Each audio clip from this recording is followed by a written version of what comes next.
নমস্কাৰ এই মুহূৰ্তত আহি পৰিছে ৰাতিপুৱাৰ কেইবাটা গুৰুত্বপূৰ্ণ খবৰ অসমৰ লগতে ভাৰতৰ বিভিন্ন প্ৰান্তৰ পৰা এনে ধৰণৰ খবৰসমূহ নিতৌ চাবৰ কাৰণে চেনেলটো সাবস্ক্ৰাইব কৰি ভিডিঅ'টোত এটা লাইক কৰি দিব।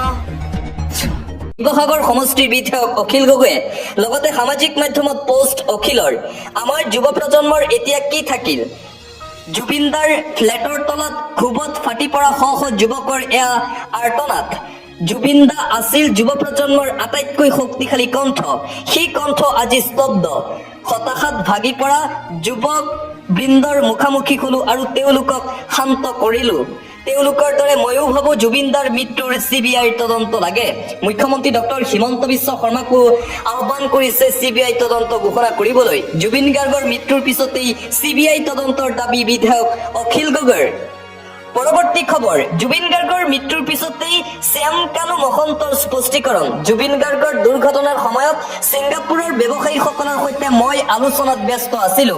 এই আলোচনাৰ সময়তেই জুবিনৰ মেনেজাৰৰ ফোন আহিছিল। মেনেজাৰে জুবিন দুৰ্ঘটনাত পতিত হোৱাৰ কথা জনাইছিল।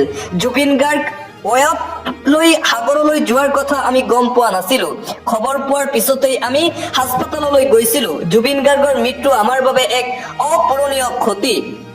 জুবিন গাৰ্গৰ মৃত্যুৰ পিছতেই আটাইতকৈ বেছি বিতৰ্কত সোমাই পৰিছিল শ্যাম কানু মহন্ত, আৰু সেই শ্যাম কানু মহন্তই স্পষ্টীকৰণ দিছে। জুবিন গাৰ্গৰ যেতিয়া সাগৰলৈ গৈছিল তেতিয়া হেনো তেওঁ কিবা বিজনেছ মিটিঙত বিজি আছিল, যাৰ বাবে তেওঁ গম পোৱা নাছিল। আৰু আনপিনে শ্যাম কানুৰ বিৰুদ্ধে ইতিমধ্যে এজাহাৰ দাখিল কৰা হৈছে। মৰিগাঁও সদৰ থানাত এজাহাৰ দাখিল কৰা হৈছে এই লোকজনৰ বিৰুদ্ধে। বহুতে প্ৰশ্ন কৰিছে এই লোকজনৰ বাবেই মৃত্যু হৈছে জুবিন গাৰ্গৰ। নৰ্থ ইষ্ট ফেষ্টিভেলৰ আয়োজক শ্যাম কানু মহন্তৰ বিৰুদ্ধে গোচৰ ৰুজু কৰা হৈছে। জবাবদিহি হ'ব লাগিব শ্যাম কানু মহন্ত। ইতিমধ্যেই এই লোকজনৰ বিৰুদ্ধে FIR দাখিল কৰা হৈছে। হাজাৰ হাজাৰ জুবিন অনুৰাগী এতিয়া ক্ষোভত ফাটি পৰিছে। নৰ্থ ইষ্ট ফেষ্টিভেলৰ আয়োজক আছিল শ্যাম কানু মহন্ত। মৰিগাঁও সদৰ থানাত গোচৰ তৰিলে মহন্তৰ বিৰুদ্ধে জুবিন অনুৰাগীয়ে। ৰাতুল বৰা নামৰ অধিবক্তাই তৰিলে গোচৰ মহন্তৰ বিৰুদ্ধে। জুবিন গাৰ্গৰ মৃত্যুৰ দুখ জাপি দিলে শ্যাম কানু মহন্তৰ বিৰুদ্ধে। নৰ্থ ইষ্ট ফেষ্টিভেলৰ আয়োজক শ্যাম কানু মহন্তৰ বিৰুদ্ধে এতিয়া খুব দেখিবলৈ পোৱা গৈছে হাজাৰ হাজাৰ জুবিন গাৰ্গৰ অনুৰাগীৰ। কোনো কাৰণতেই জুবিনৰ মৃত্যুক যেন তেওঁলোকে মানিব খোজা নাই।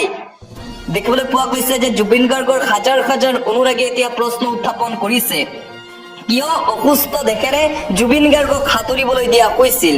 কিয় সাঁতোৰাৰ পূৰ্বে স্বাস্থ্য পৰীক্ষা কৰা হোৱা নাছিল?